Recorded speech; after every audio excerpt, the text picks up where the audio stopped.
Mis queridos hermanos, quería comenzar con dos versículos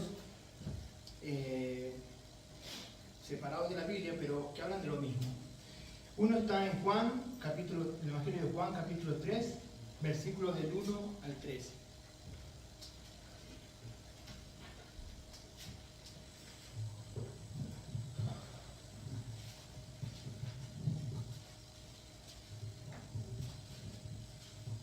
Dice: había un hombre de los fariseos que se llamaba Nicodemo, un principal entre los judíos.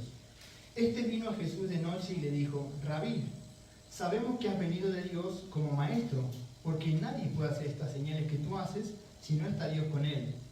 Respondiendo Jesús le dijo: de cierto te digo, que el que no naciere de nuevo no puede ver el reino de Dios.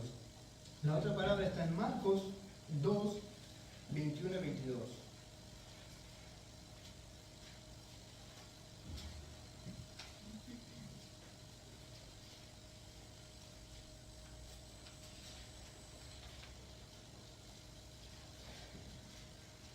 Y dice: nadie pone remiendo de paño nuevo en vestido viejo. De otra manera, el mismo remiendo nuevo tira de lo viejo y se hace peor la rotura. Y nadie echa vino nuevo en odres viejos. De otra manera, el vino nuevo rompe los odres y el vino se derrama y los odres se pierden. Pero el vino nuevo en odres nuevos se ha de echar. Estas dos enseñanzas, hermanos, hablan, en el caso de Nicodemo, que era un hombre muy capacitado, ya con mucha experiencia, porque él habla de sí mismo como un hombre viejo. ¿Cómo puede ser que una persona que haya dedicado toda su vida al estudio de la palabra, toda su vida viviendo en el templo, que además era maestro de las Escrituras, no haya nacido de nuevo? ¿Es posible que una persona pase toda su vida yendo a la iglesia, congregando, y aún no haya nacido de nuevo? Luego la pregunta que quiero dejar en el aire, que cada uno tenemos que hacer es: ¿en verdad yo he nacido de nuevo? ¿Qué es nacer de nuevo? Vamos a empezar por ahí. Cuando habla de nadie pone vino nuevo en odres viejos, Dios habla en su palabra de dos estados del alma: muertos o vivos. No hay ni medios muertos ni medios vivos. No existen los zombies aquí. Aquí o estás muerto espiritualmente o estás vivo. Y eso no es una obra que haga uno en sí mismo. No es algo que yo puedo hacer, sino es una obra de Dios que puede hacer en nuestros corazones. Jesús enseña que el Evangelio no es un remiendo, un parche que le ponemos a nuestra vida. No es pasarse de una religión, me paso de la católica, me paso a la evangélica y ya hago ese cambio y ya con esto he nacido de nuevo. Suele ocurrir que muchas veces empezamos en una iglesia, nos invitan, nos agrada, nos gusta lo que dicen, lo empezamos a entender, empezamos a creer, empezamos a cantar como creyentes, a hablar como creyentes, a entender las cosas, a leer la Biblia. Se nos invita, se nos explica el Evangelio, decimos que lo entendemos, hacemos los actos correspondientes, nos bautizamos y empezamos a transcurrir una vida cristiana, pero sin cambiar profundamente los odres. ¿Qué son los odres? Es lo que contiene el vino. ¿Por qué habla de odres nuevos y de odres viejos? Los odres viejos, los que cuando ya el cuero que conserva, porque se hacía de piel de cabra, mayormente, cuando ya eran viejos estaban rígidos. Si se le pone un vino nuevo, con la fermentación se quiebra, se parte y se derrama. ¿Qué quiere decir con esto?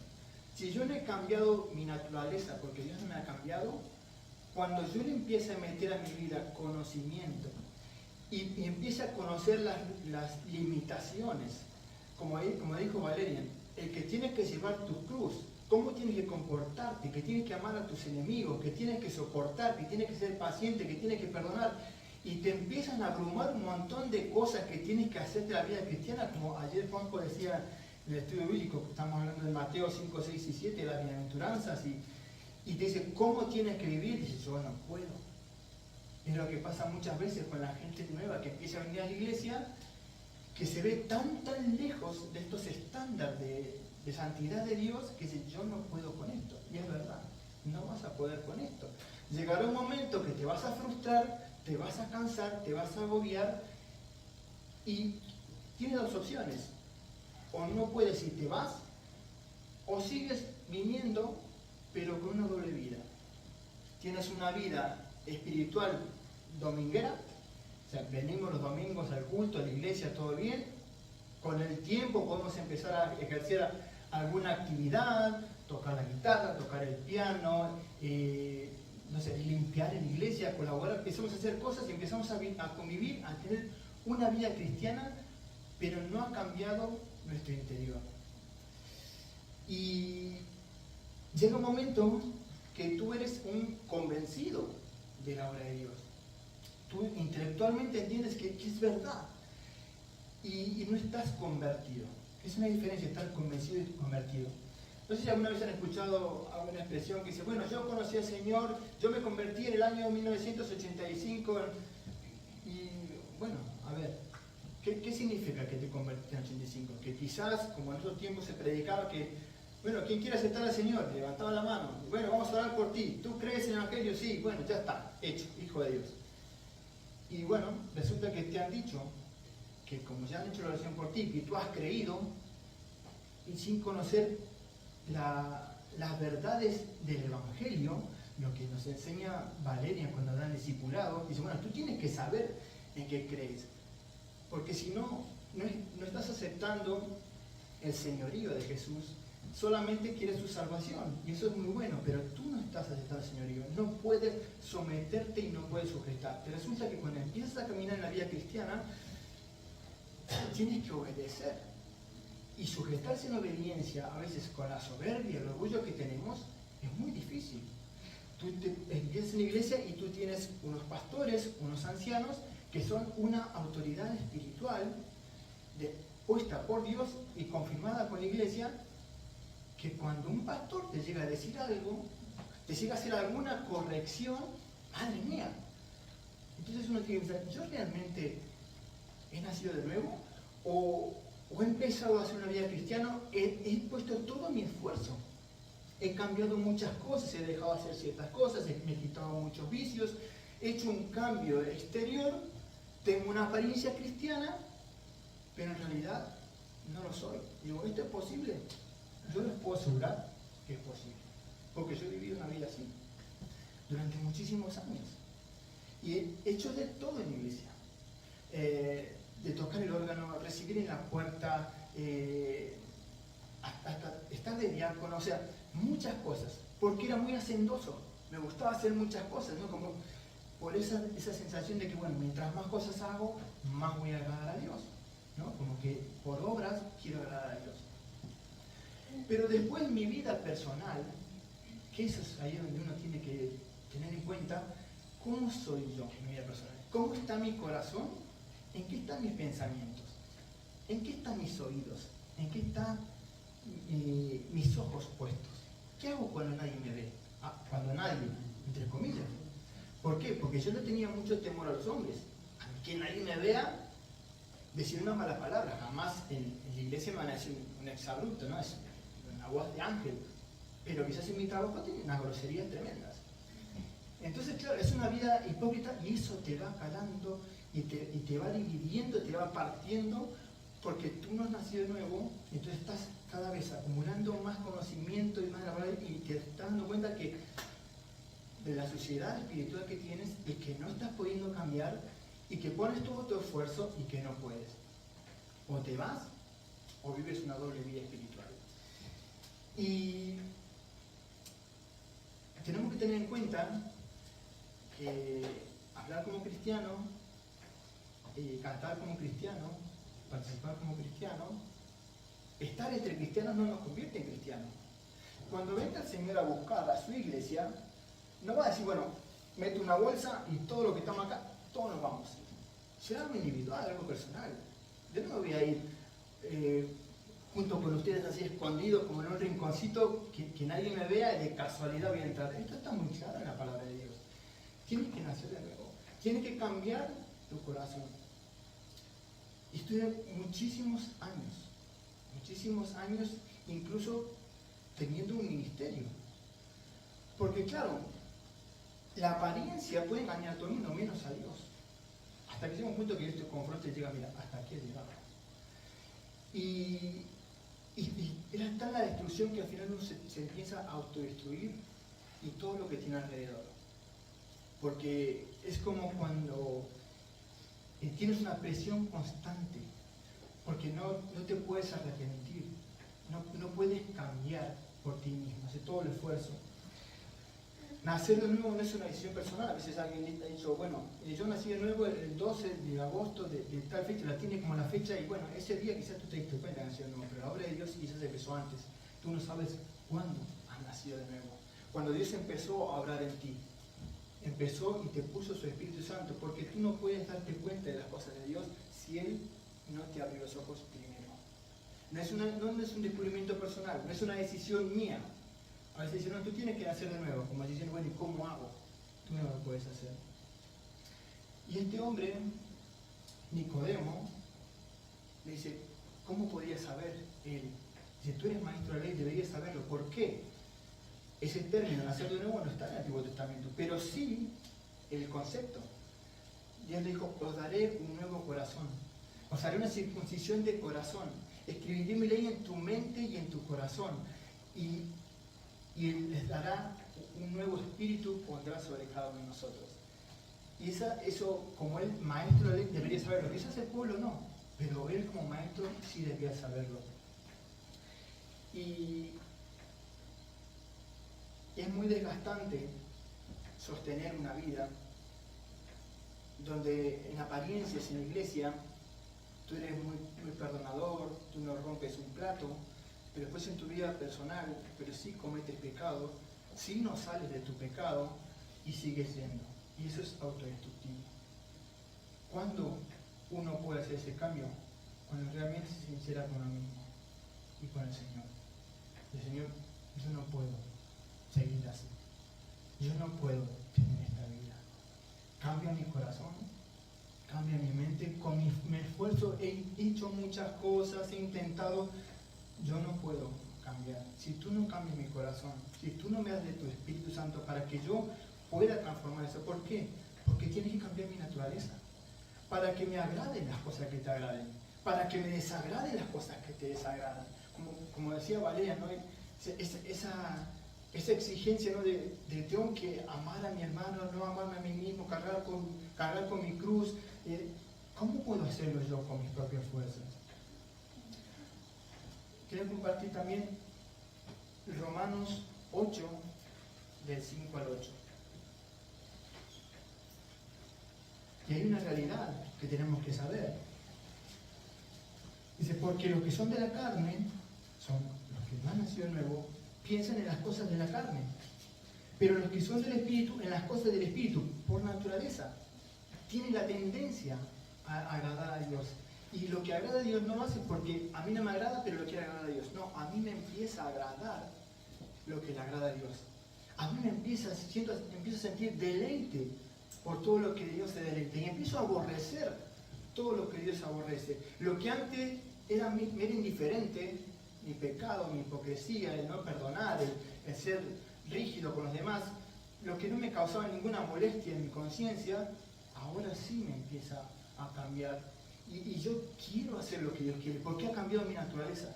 No voy como con un corsé todo el tiempo apretado, cumpliendo la ley de Dios, un esfuerzo tremendo por cumplir la ley de Dios. No tiene que ser así. Jesús dijo, mi yugo es fácil, y ligera mi carga. Mis mandamientos no son gravosos, no son difíciles de cumplir. No te estoy poniendo una carga que no la vas a poder llevar. Tú la vas a poder llevar si tú te entregas a mí. Si tú me dejas que yo cambie tu naturaleza. Si tú, el Espíritu Santo que yo te doy, que es parte del mantenimiento de los odres, que estén permanentemente mezclados. Y cuando sale el vino, si queda aire, tiene que volver a entrar vino porque no se echa a perder. Si tú permanentemente, el Espíritu Santo que te he puesto, tú lo renuevas, tú pides para que te llene el Espíritu Santo, tú vas a poder vencer todas esas cosas. Porque es una promesa del Señor. El Señor no nos pediría cosas imposibles, pero sí es posible con Él. Y de esta manera, cuando somos de la carne, pensamos en cosas de la carne, pero lo apartamos los domingos en la iglesia. Los domingos en la iglesia, que nadie sepa. Y hermanos, es vergonzoso, para mí, vergonzoso, mirarme y decir, si mis hermanos, si mis pastores supieran las cosas que pienso, las cosas que digo, cómo me comporto, cualquiera que esté en mi trabajo conmigo, mi compañero, ningún de ellos, este es cristiano. O sea, me avergonzaba. Yo no decía que era cristiano, para no ensuciar a la iglesia. Digo, ¿de verdad? Pero cristiano, yo cristiano, muchísimos años, y trabajando en la obra de Dios. Tú me veías los domingos, era el primero en llegar, el último en irme. Y eso, tarde o temprano, te desgasta hasta que llega un punto, cada uno cual, o te vas, o sigues fingiendo, o cambias. No puedes permanecer igual porque no soportas psíquicamente, emocionalmente, intelectualmente, no soportas esa división dentro tuya. Y después en 2 Corintios 13:5 nos dice qué debemos hacer, cómo salimos de ese atolladero. Dice, examinaos a vosotros mismos si estáis en la fe. Probamos a vosotros mismos. ¿O no os conocéis a vosotros mismos que Jesucristo está en vosotros a menos que estéis reprobados? Dice, examínate. Examinamos muy fácil a los demás. Nosotros podemos poner etiqueta, nacido de nuevo, nuevo en la fe, bebé en la fe, un niño, etiquetamos a todo el mundo. Y nos cuesta tanto examinarnos a nosotros y no nos toca a nosotros etiquetar a nadie, ¿no? A veces decimos, no, no ha nacido de nuevo. ¿Por qué? Bueno, por los frutos, tranquilo. A veces nos quedamos con la foto. Tú no sabes, hay plantas o brotes cuya semilla está a 2 centímetros de la superficie. Entonces rápidamente asoma el tallo y se ve que, bueno, cómo ha cambiado, mira Pero hay muchos hermanos que están tan dolidos en su vida, con tantos traumas, tantos dolores, que empiezan desde muy abajo. Nacen desde muy abajo. Y se levantan entre piedras, porque tienen que lidiar contra abusos, contra maltratos. No sabemos su niñez, no sabemos su lucha, no sabemos sus limitaciones. Y no se ven los frutos, y no se ve el tallo, pero nosotros vemos lo que ve el hombre, y no sabemos lo que ve el Señor. Por tanto, no juzguemos si este no nació nuevo, sí. Hay personas que, por gracia de Dios, rápidamente empiezan a dar frutos y empiezan a tener crecimiento, otros les cuesta más. Y como dijo nuestro hermano Valeria, ¿no? Justo esa palabra no la tenía en mente, pero vino justa, ¿no? Pero ser paciente y espera. Tú eres firme, tú eres fuerte, tú tienes experiencia, pues sé paciente con los demás. A ti te costó poco, qué bueno, gloria a Dios, quizás al otro no. Entonces tú no sabes desde dónde está surgiendo esa persona, desde dónde está luchando. No todos hemos pasado la misma niñez, la misma adolescencia, la misma juventud, la misma pobreza, hambre, miseria, desnudez o riqueza. Cada uno es diferente a su herencia familiar, a su herencia de muchas cosas, y tenemos que tener, como el Señor Jesús, misericordia de los demás. ¿Y cómo nos examinamos a nosotros mismos? O sea, ¿cómo vivo mi vida fuera de la iglesia?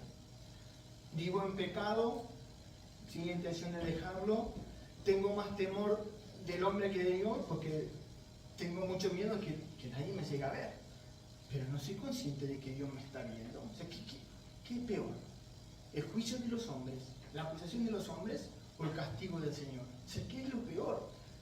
Pero claro, como el juicio de los hombres es inmediato, alguien me ve, me juzga y me condena, pero aparentemente Dios no hace eso, no pasa nada. Yo cometo pecados, no pasa nada. Yo hago las cosas mal, no me pasa nada malo, y aparentemente no pasa nada. Entonces tenemos más miedo a que nos vea el hombre, pero tenemos que tener temor a aquel que puede enviar el alma al infierno, no aquel que nos puede acusar. porque es un par como nosotros. ¿Amas a tu prójimo como es el Señor o solamente lo soportas? ¿O solamente a los que te caen bien? ¿O solamente a los que tienes empatía, simpatía, pero a los que no son como tú, son la forma de hablar, la forma de ser, no te cae bien? Pues eso, ahí, lejitos, ¿no? ¿Mides con alguna vara? ¿Haces acepción de personas? ¿Juzgas diferente? Si alguien hace algo y lo justificas porque te cae bien, y si otra persona hace lo mismo, tú lo condenas y lo juzgas duramente. O sea, ¿cómo es tu vida fuera de la iglesia? ¿Eres constante en el compromiso con la iglesia? Porque a veces, muchas veces dicen, bueno, hace falta colaboración para esto, yo. Y claro, todo el entusiasmo, el impulso, pero luego después, ya dejo, ya no tengo ganas, ya pongo otras prioridades, ya primero no, y ya sí. La comunión de los santos, ¿es una prioridad para ti? ¿Las cosas de Dios? La iglesia pone a disposición de todos, con mucho esfuerzo de muchos de los ancianos. Pensaba Juanjo ayer, su esposa mal, recuperándose en casa, con frío, pero bueno, deja su casa, se toma su coche, se viene hasta aquí, prepara su enseñanza para explicárnosla, viene aquí y a lo mejor hay 4, 5, de tanto. La iglesia convoca a una oración para orar, y es algo fundamental y prioritario para nosotros, ¿no? Y también un porcentaje, 10, 15, la iglesia pone a disposición discipulado para aprender. Me parece que sabemos todo, ¿no? Se pone a disposición también la apologética, que nos enseña el hermano a defender nuestra fe, porque es importante cuando presentamos el Evangelio, porque hay personas que tienen alguna traba, y es importante saber y conocer. Pero claro, no vamos a competir, hermano, con la Champions del sábado, o con otro evento, o con un evento cultural, o con un evento familiar, o con cualquier cosa, ¿no? ¿Qué es prioritario en tu vida? No quiere decir que si uno venga siempre todo el tiempo a la iglesia sea más santo, pero sí es una señal.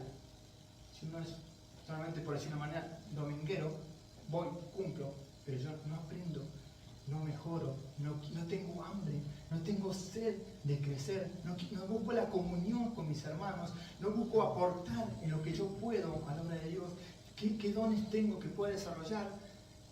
Entonces es importante conocerse a uno mismo, ¿no? Pasaba el otro día cerca de casa, hay esos bazares chinos, ¿no? Y veía unas flores muy bien logradas. Uno las veía y tenías que tocarlas y decir, bueno, son de verdad, o sea, están muy bien logradas. Pero te das cuenta que están muertas. Y a veces pasa lo mismo con los cristianos, ¿no? Aparentemente somos una chispa del amor, pero no hay vida en nuestro interior. Hemos crecido hasta lo humanamente posible y ahí nos hemos estancado. Y hay veces que es al revés, que personas que han nacido de nuevo, pero quizás se han endurecido sus odres. Con el tiempo se han estancado y ya no crecen. Se han quedado en un momento y dicen, bueno, yo hasta aquí ya llegué, ya ahora ir a la iglesia, venir y lo de rutina. Y esto es un crecimiento constante, porque es una transformación permanente. No es un acto puntual.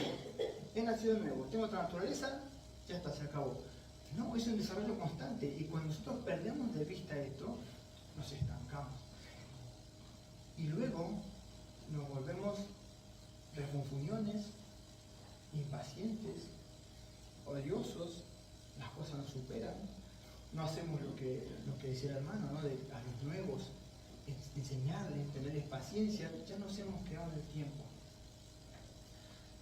Y a veces es como, se han visto cuando alguien muere, que cambia su aspecto de su cara, pues lo que hacen los que lo preparan, pues lo maquillan, para que haya apariencia de que no esté muerto, pues para que no cause impacto.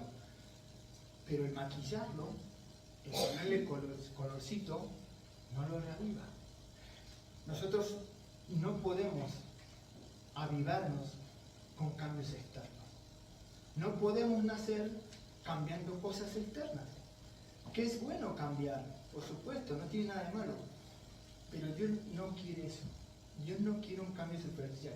No quiere parche, no quiere una versión tuya mejorada. Quiere una nueva versión. Una nueva criatura.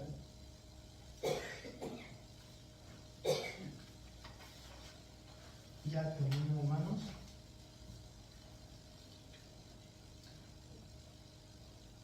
Jesús los llamó a los fariseos sepulcros blanqueados. Es una palabra dura, ¿no? Porque por fuera daban apariencia de que eran impecables, impolutos.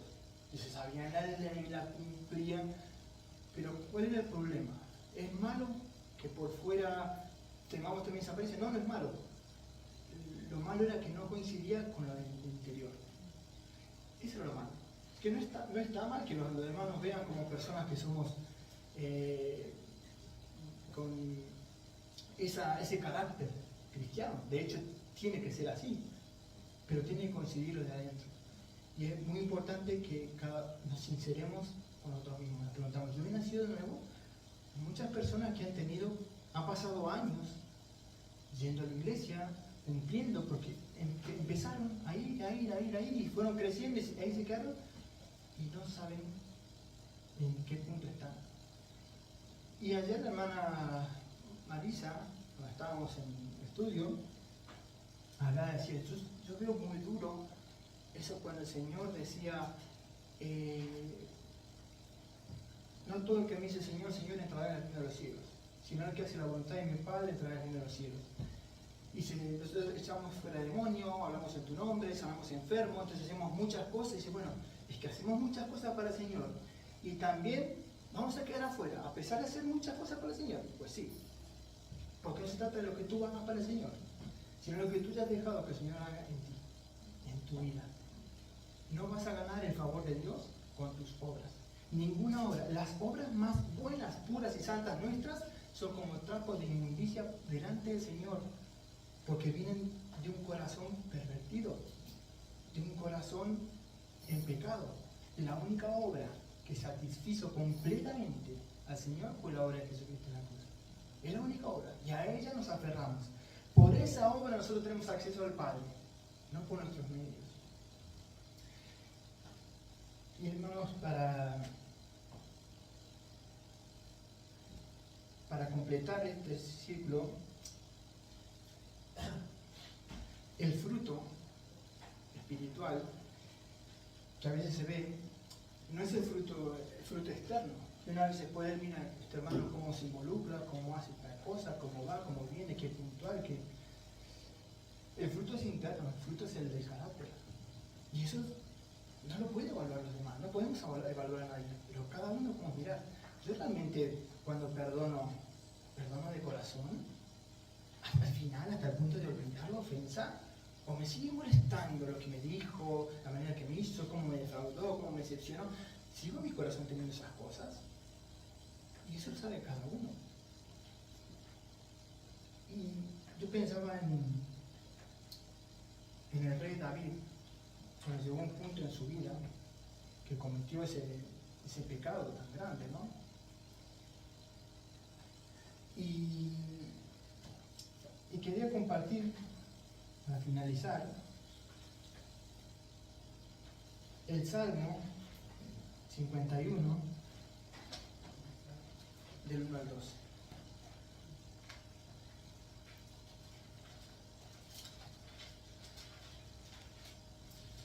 Esta es la oración que hizo David en su ruego al Señor, que también podría ser la nuestra, ¿no? Para aquel que todavía está conociendo al Señor y que necesite nacer de nuevo para una vida nueva del Señor. Y decía, ten piedad de mí, oh Dios, conforme a tu misericordia, conforme a la multitud de tus piedades, borra mis rebeliones. Reconocía su debilidad, su pecado, su maldad. Dice, lávame más y más de mi maldad y límpiame de mi pecado. Porque yo reconozco mis rebeliones y mi pecado está siempre delante de mí. Reconocerse pecador humildemente ante el Señor y pedir misericordia es un buen primer paso. Contra ti solo he pecado y he hecho lo malo delante de tus ojos, para que seas reconocido justo en tu palabra y tenido por puro en tu juicio. Y es una confesión, que es la confesión que todos tenemos que hacer. He aquí en maldad he sido formado y en pecado me concibió mi madre. He aquí tú amas la verdad en lo íntimo. En lo íntimo. Y en lo secreto me has hecho comprender sabiduría. Purifícame con hisopo y seré limpio. Lávame y seré más blanco que la nieve. Hazme oír gozo y alegría, y se recrearán los huesos que has abatido. Esconde tu rostro de mis pecados y borra todas mis maldades. Y el versículo 10 dice, crea en mí. Está hablando de una nueva creación. No una modificación, no una mejora. Dice, crea en mí, oh Dios, un corazón limpio. Y renueva un espíritu recto dentro de mí. Ese es el deseo, la necesidad de que cada persona que se acerca al Señor tiene que tener.